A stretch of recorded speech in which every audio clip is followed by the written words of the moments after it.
Claudia Romero. Se encuentran en su programa Humanízate por una cultura en familia, 1670 de AM Radio Anáhuac, Eleva tus sentidos, y en canal de YouTube Humanízate AC. Nos pueden seguir martes y jueves por nuestras redes sociales. Tenemos 2 programas, próximamente 3 programas al aire, y en Radio Anáhuac los jueves de 7 a 8 de la mañana estamos también por medio de podcast subiendo el contenido y directamente en el programa de 7 a 8. Le damos la bienvenida al doctor Jesús Vázquez. ¿Cómo está, doctor? Ya anteriormente estuvo con nosotros. Sí, Es un sí, muchas placer gracias. tenerlo de nuevo acá. Al contrario, con todo gusto.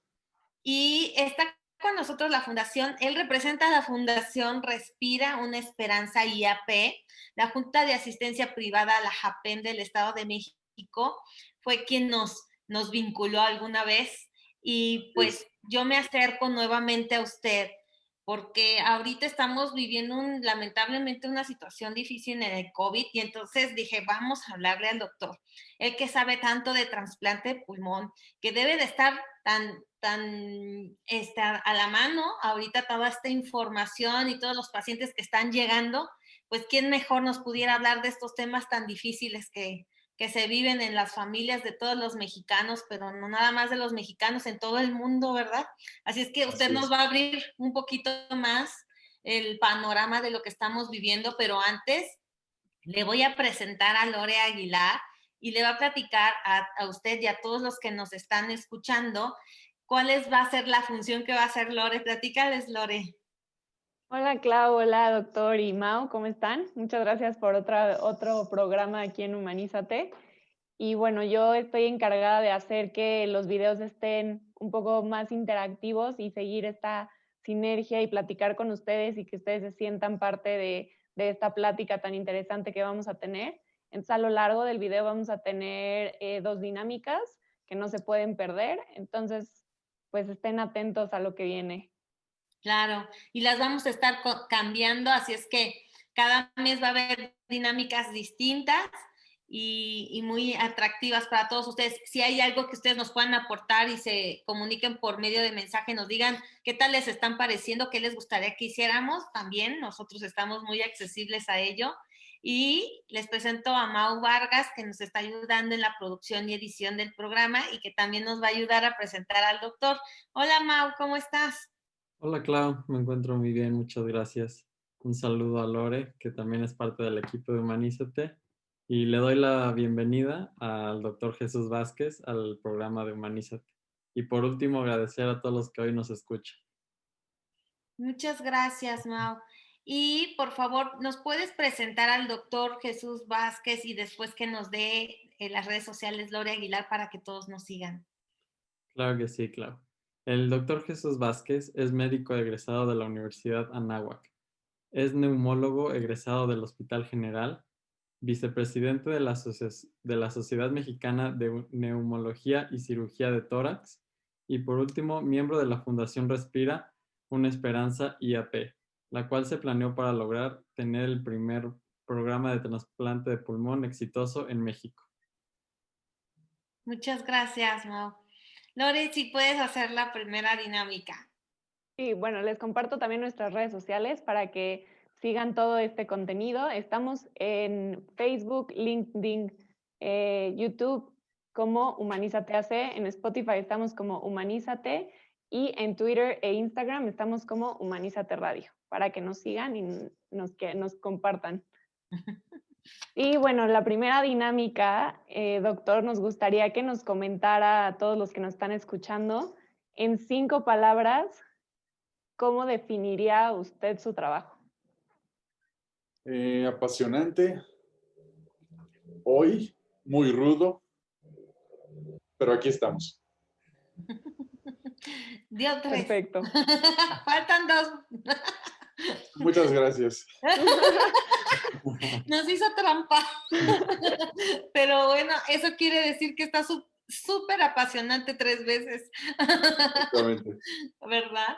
Y esto es, híjole, pues estamos viviendo ahorita muy difícil el panorama, muy rudo, como usted dice, y yo considero que y le doy las gracias que nos dé este tiempo para poderlo dar a conocer a todos los que nos siguen y a todos los que quieren tener pues un panorama más amplio, ¿sí? De alguien que está en el proceso continuo y más con los pulmones, ¿no?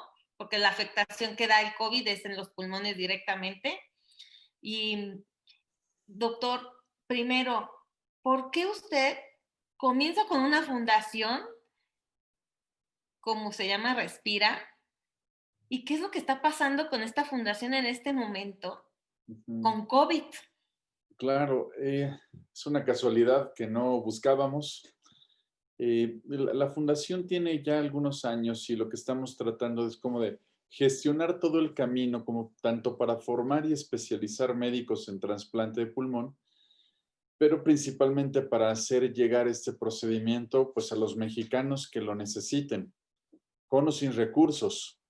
Hoy el trasplante de pulmón pues prácticamente no se hace en México y, y el paciente que necesita un trasplante de pulmón o muere en México o tiene que buscar fuera del país realizarlo. Entonces, de ahí nace la inquietud y sobre una necesidad que no está cumplida de poder ofrecer este procedimiento como que es el último chance para muchos enfermos con enfermedades respiratorias graves y crónicas. Es su único chance de tener unos años de sobrevivir con mucho mejor calidad de vida.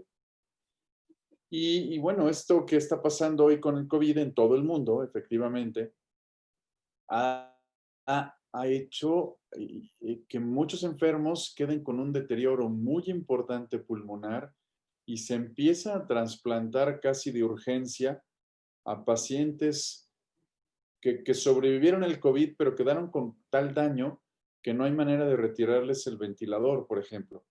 Y entonces ya en Inglaterra, en Estados Unidos, empiezan a trasplantar pacientes, insisto, como si fuera una urgencia, y lo han logrado y empiezan a sobrevivir pacientes que sobrevivieron primero al COVID y segundo, que a pesar de lo grave que quedó el daño pulmonar en estos enfermos, han sobrevivido a un trasplante de pulmón y han recuperado su salud pulmonar.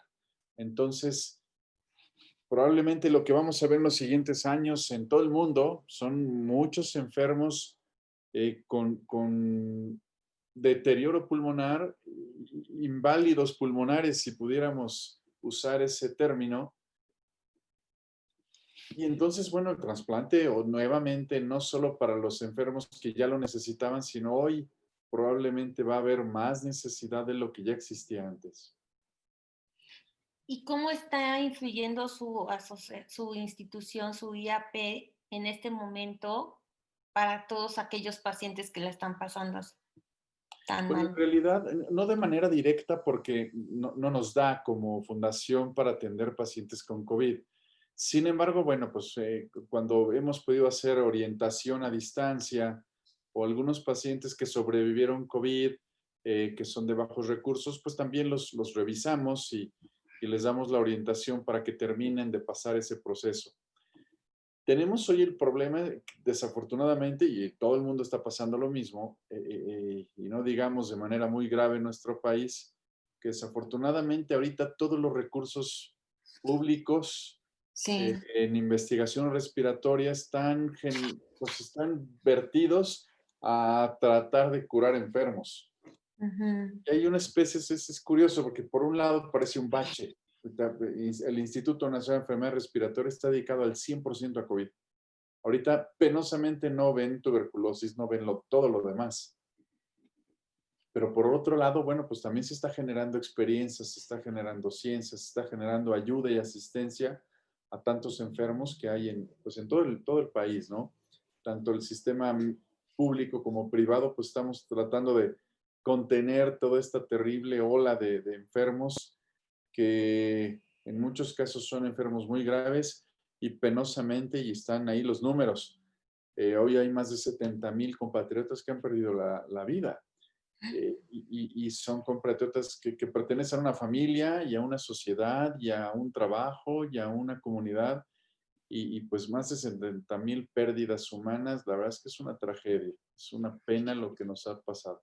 ¿Tiene usted alguna cifra que sepamos donde hay pacientes que han sobrevivido pero que estén afectados por el COVID? ¿Hay alguna cifra? No, no, eso yo creo que lo vamos a ir viendo poco a poco.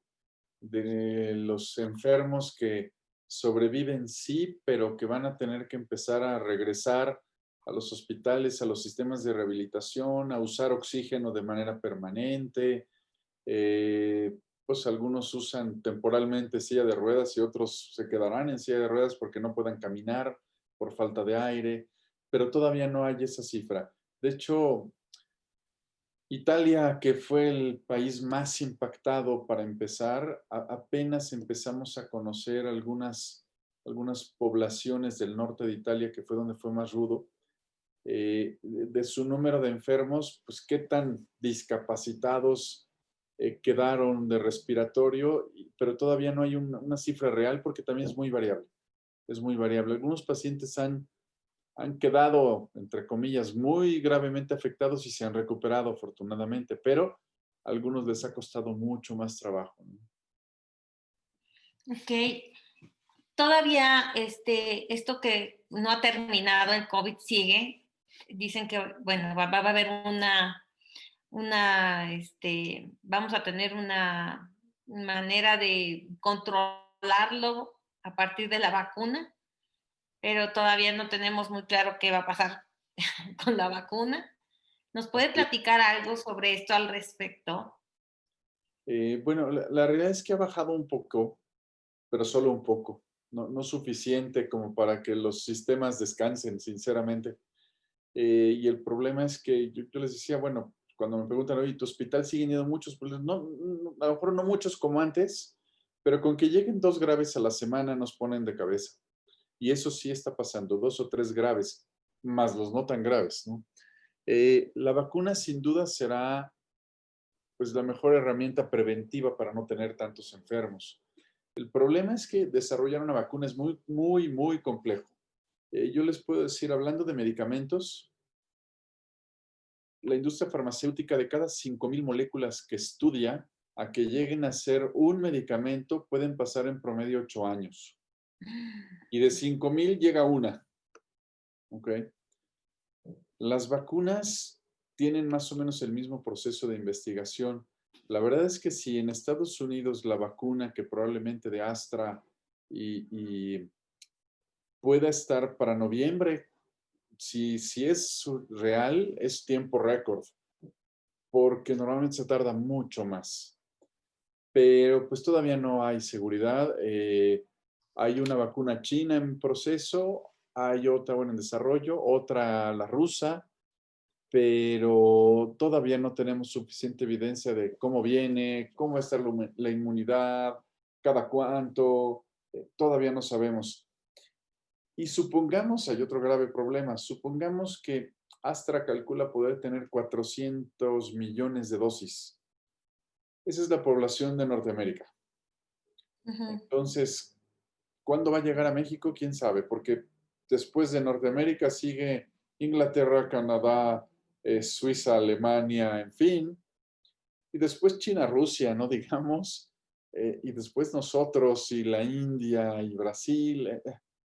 Es complicado saber cuándo va a estar. Yo creo, ojalá, que esté a partir del segundo trimestre del año que viene disponible para nosotros. Pero estoy con una esperanza nada más, todavía no es un hecho. No tenemos ni idea.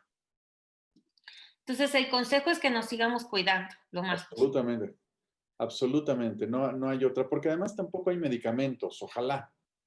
Ojalá hubiera un medicamento o una pócima mágica que nos evite esto, o al que se enferma, que con gotitas de algo se eviten el riesgo. La verdad es que no existe eso. Entonces no hay más que el distanciamiento social, el lavado de manos frecuente, el gel en las manos y el cubrebocas. Mucha gente que se queja del cubrebocas como si fuera algo horrible. La verdad es que es la mejor protección que tenemos. Y hasta en los memes en Facebook sale, ¿no? Que la gente que se queja de lo incómodo del cubrebocas, pues La verdad es que para nosotros les decimos, oigan, tener un tubo conectado al respirador es un poquito más incómodo que el cubrebocas.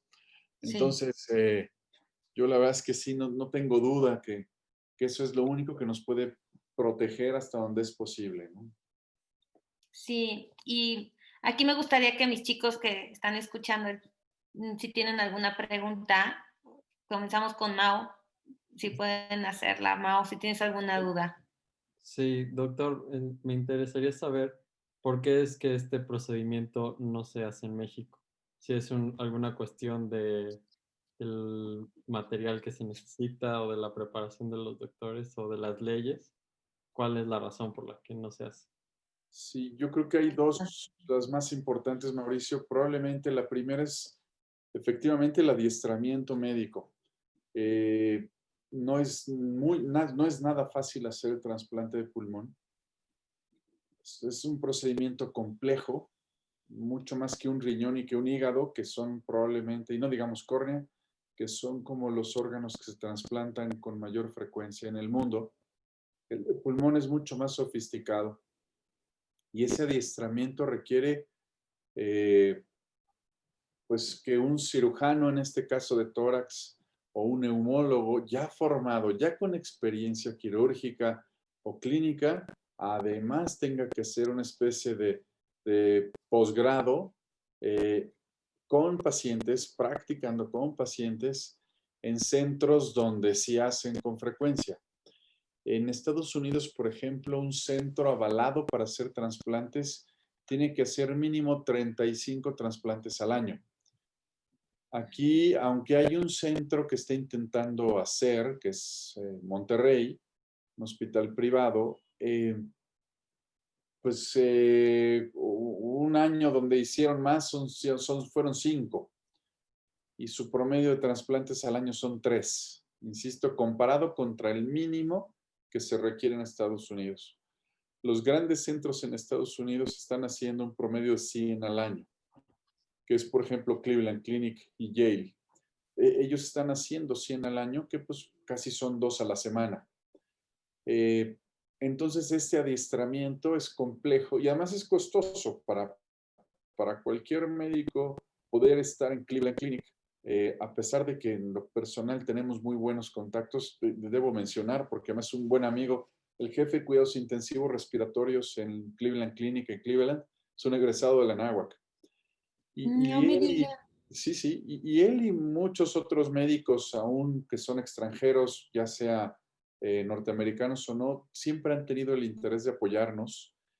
Pero es complejo estar un año allá. Me decían, bueno, que venga 4 veces, rotaciones de 3 meses, pero es complejo, es costoso, no es fácil.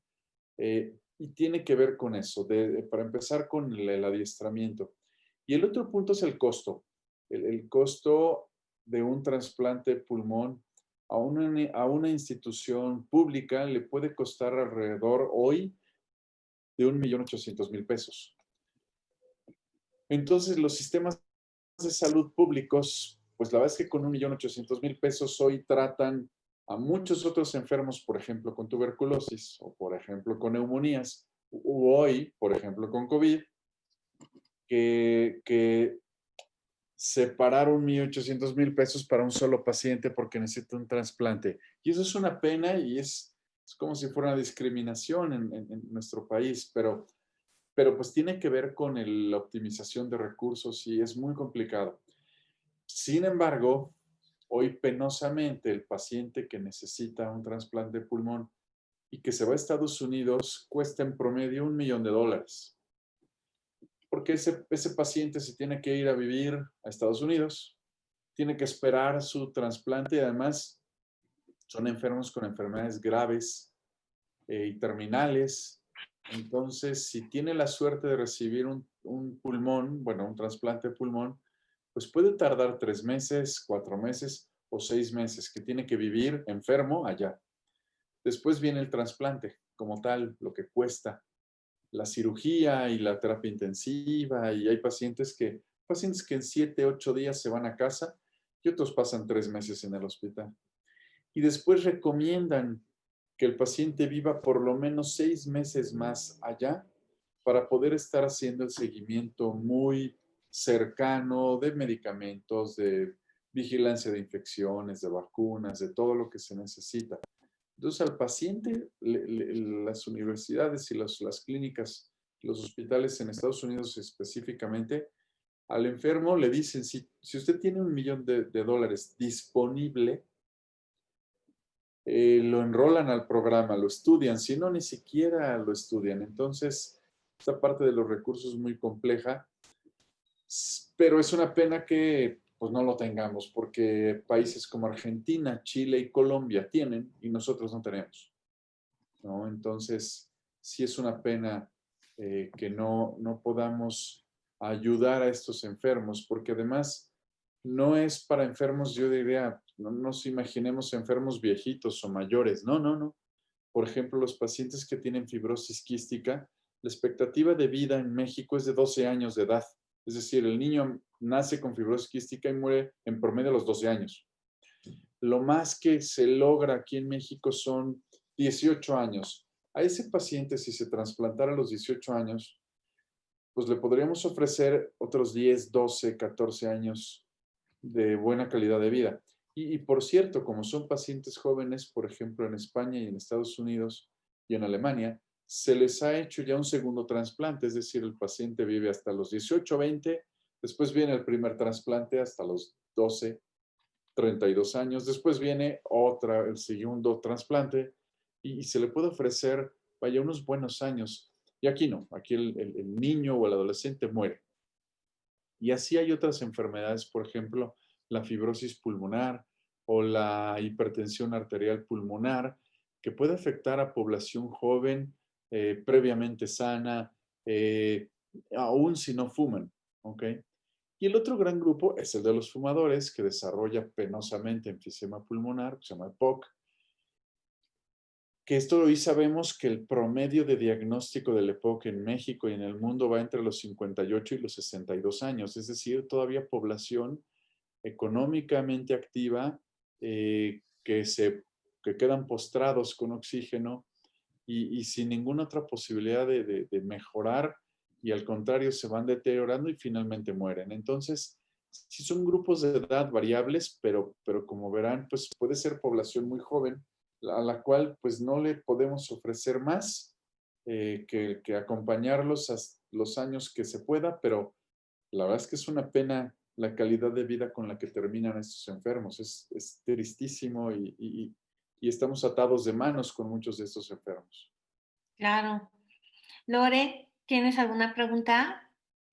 Sí, ahorita que nos comentaba todo o sea, cómo está la situación aquí en el país, ¿tiene alguna cifra de cuántos mexicanos, por ejemplo, al año necesitan un trasplante pulmonar, que no lo puedan hacer por lo mismo?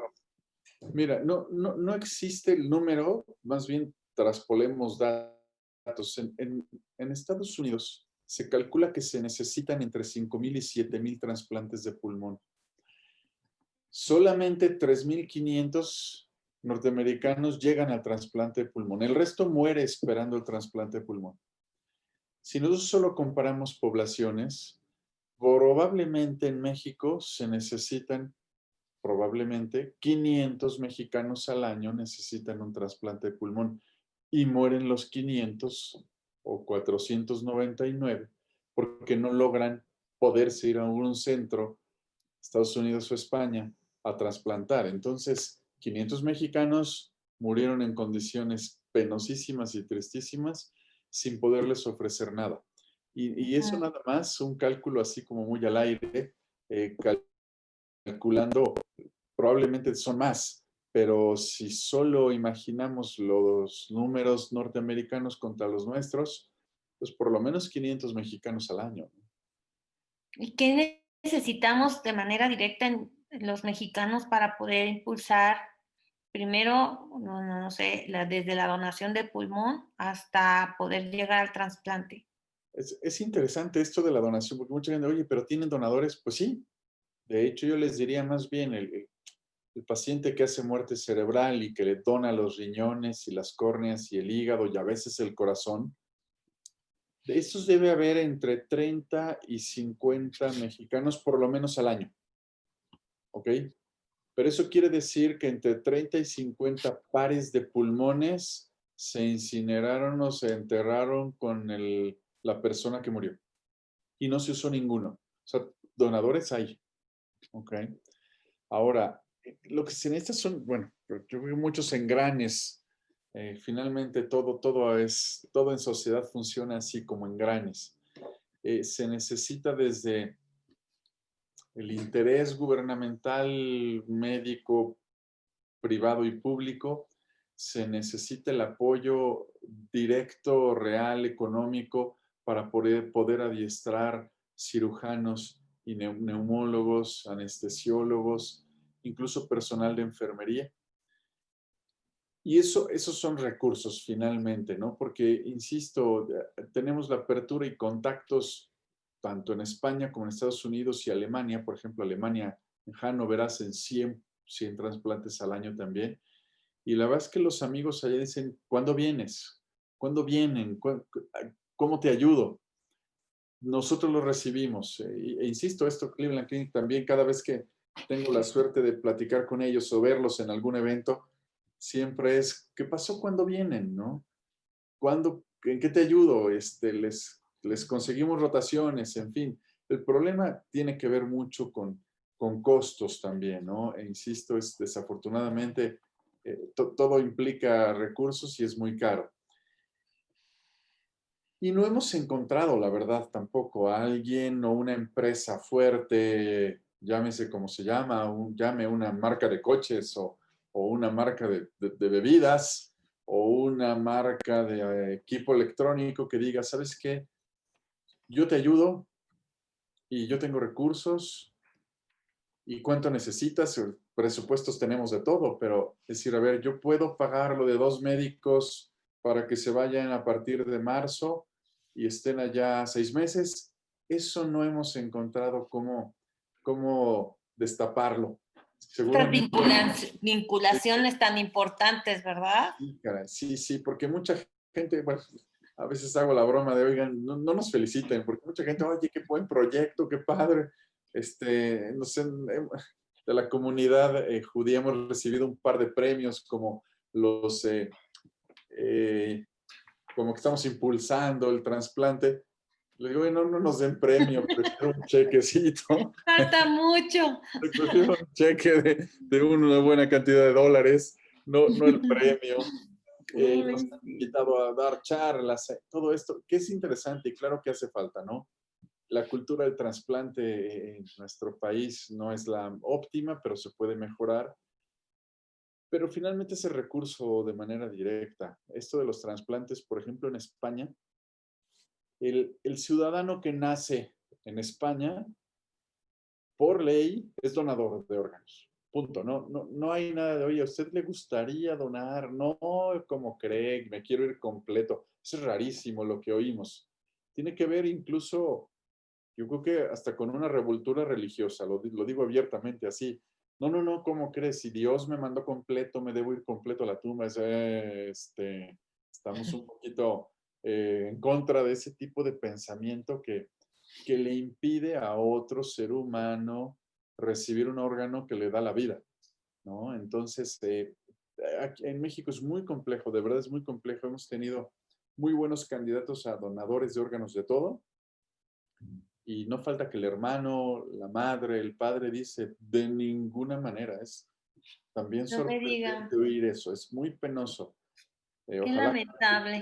Sí, Y sí, ojalá ahorita que lo están escuchando, muchos estén haciendo como esta conversión y conciencia de sí, qué tan importante es crear y cambiar esta cultura, o sea, crear más donaciones, cambiando esta cultura, porque o sea, hay muchas causas las cuales tenemos que apoyar, pero ahorita yo lo veo con todo lo que nos ha platicado todavía mucho más complejo, porque las personas que ya estaban enfermas, con lo que está pasando en el COVID, pues no están teniendo el apoyo que tenían anteriormente y aparte yo creo que viven con el miedo de ser contagiados. Más aparte, el panorama que usted nos está diciendo, pues va a venir todavía más personas que van a estar enfermas de los pulmones, más ahora, no nada más en México, en todo el mundo.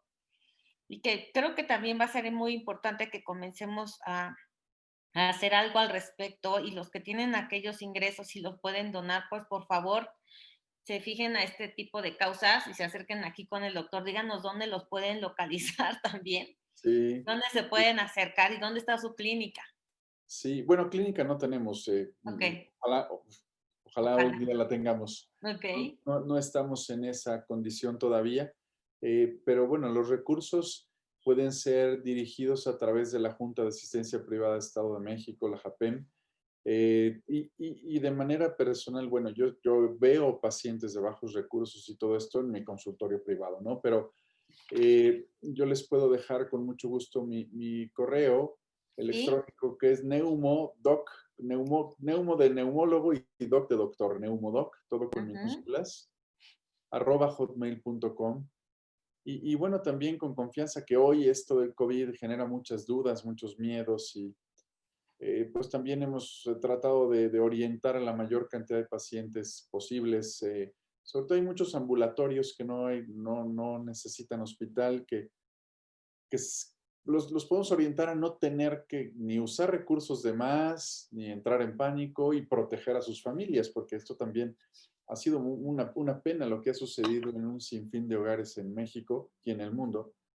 Los contagios entre familiares, las pérdidas humanas en la misma familia, de una, dos, tres personas en la misma casa, ha sido penosísimo lo que estamos viendo, ¿no?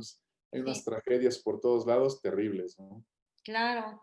Y pues le agradezco muchísimo. Vamos a hacer ahora la otra intervención que va a dar Claro. Lore. Bueno, la siguiente dinámica, voy a compartir mi pantalla para enseñarles la ruleta Humanízate, en donde vienen 5 dinámicas. Entonces, doctor, si usted quiere, me dice cuándo le presiono la dinámica y cuándo paro para que se escoja alguna de esas 5 dinámicas. Listo, adelante. Ahora. Ok, es discusión de un tema polémico. Ajá. Pues en este caso, como usted nos platicaba que le gustaría crear como una conciencia a todos los que nos están escuchando para que no solo se quede en, bueno, yo no quiero ser donador, ¿no? O sea, como nos comentaba, sino Sí. creo que esto es un tema bastante importante que no muchos mexicanos o muchas personas tienen esta mentalidad. ¿Usted qué nos podría decir al respecto? Yo creo que en el área de trasplantes lo más impactante es no tenemos una cultura y probablemente es Latinoamérica igual, ¿eh? Toda Latinoamérica funcionamos muy parecidos, pero en México nadie piensa en la cultura de trasplante hasta que alguien de tu casa lo necesita. Eso es muy impresionante porque la gente que se dedica a trasplantes de riñón, de hígado, de córneas, corazón, en fin, muchas, no un sinfín, pero muchas asociaciones y fundaciones son porque ya tuvieron la necesidad en casa de sacar adelante un enfermo que necesitó un trasplante o que perdió la vida un enfermo esperando un trasplante. Entonces, desde las grandes fundaciones, si digo aquí, Fundación Slim también lo sufrió. Aún a ese nivel también sufrieron la necesidad de. Y así todas, ¿no? Fundación Ale, que hace trasplante de riñón, en fin, e incluso parte de mi patronato, y vámonos más adentro, la Fundación Respira una Esperanza se genera porque la otra fundadora de la asociación, su hija está trasplantada de riñón. En esta historia de trasplante, no hay manera de hacerlo aquí, son de la comunidad judía, pero no tiene un seguro que le cubra trasplante, entonces por más de un año ellos hacen todo lo posible, rifas, piden donativos, se mueven, hacen eventos para conseguir recursos hasta que logran juntar ese dinero y entonces nos vamos porque me toca acompañarlos a San Diego, la preparamos lo mejor posible acá, en San Diego la estudian y la aceptan para el trasplante y finalmente se trasplanta. Y en ese inter entre que ella la dejamos me incluyo yo, la dejo en Estados Unidos, y después la mamá iba y venía lo que podía. Algún día nos sentamos a platicar y me dice, oye, me siento terrible, de aunque estoy contenta porque mi hija está ya en la lista de espera de trasplante allá, yo estoy en México. Como que la fui a dejar y le digo, oye, yo me siento igual. Es mi paciente querida, tú eres mi amiga, la cuidé lo más que pude y yo también siento como si hubiera ido a botarla a Estados Unidos y ahí se ven, Abandonaron, mucho ¿no? gusto, exactamente, que te vaya bien, suerte. Y ese desprendimiento nos costó mucho trabajo, hasta un poco a la fecha, ¿no? De que sigue, bueno, ella consiguió un trabajo después allá y qué bueno, pero no verla y no seguir tan al pendiente, sí sentimos esto exactamente, abandono. Y de ahí viene Respira una esperanza, de esto de, oye, y no podremos hacer algo para México, no podremos hacer algo para más mexicanos, no podremos traer el trasplante para la gente que no tiene esa posibilidad. Y ahí nace Respira una esperanza exactamente con la mamá de esta querida paciente y amiga, y yo, pues tratando de luchar un poco, mucho contracorriente. Ojalá algún día podamos lograrlo, ¿no? Yo te agradezco muchísimo, doctor, que estés con nosotros, que nos ofrezcas este testimonio para que todos nos demos cuenta que podemos hacer esta diferencia a partir de lo que tenemos. Algunos a lo mejor tendrán economía, otros tienen salud, otros tienen pues relaciones, pero todas estas son importantes en cuestión a si necesitamos aportar o apoyar al prójimo, pues vinculan y ayudan a que salgan estos grandes proyectos como el que tú tienes, y yo deseo que este grande proyecto que es el que tienen pueda salir adelante para que México pues esté mejor en esta área de trasplante de pulmón. Muchas gracias por esta intervención. Muchas gracias, es un placer y bueno, vamos a seguirte invitando para poder seguir impulsando esta labor. Muchas gracias a ustedes, cuídense. Gracias. Y gracias a todos ustedes. Como ustedes saben, hacemos continuamente muchísimo pues aportación en nuestra fundación, y esto les va a platicar un poquito Mau, qué es lo que hace Humanízate. Mau, ¿puedes darles a conocer en la función que hace Humanízate? Sí, claro, claro. Bueno, Humanízate es una asociación sin fines de lucro fundada en el 2014 por nuestra directora Claudia Romero. Nuestro objetivo principal es el promover una cultura en familia, a partir de la sensibilidad, el compromiso y el entusiasmo, enfocado en una mejora continua del ser humano. Es así como nace el programa Humanízate, en donde semanalmente se tratan temas que forman a la sana conciencia para responsabilizarnos de nuestros actos, encaminándonos al bien y al óptimo desarrollo. Gracias. Entonces, una vez encaminados al bien y al óptimo desarrollo, después de lo que nos comparte el doctor Jesús Vázquez, pues vamos a hacer algo, a poner cartas en el asunto, ¿verdad? Manos a la obra, y por favor les pido que se acerquen a su correo neumodoc@hotmail.com, que se acerquen, o aquí mismo en Humanízate nosotros los ponemos en contacto. Vamos a elaborar muchísima producción, esa es nuestra aportación también, donde difundamos la gran labor a todas las redes sociales de lo que se está haciendo en esta asociación y pueda llegar a más personas que consideren importante incluirse a esta labor, o que necesiten apoyo también o capacitación para saber cómo sortear la problemática que estén viviendo en este momento de enfermedades pulmonares, o también de lo que está pasando ahorita con la pandemia del COVID-19. Gracias, les invito a que nos sigan y compartan todo lo que estamos promoviendo, y que tengan un excelente día. Gracias a mis alumnos y al doctor. Hasta luego, que estén todos muy bien.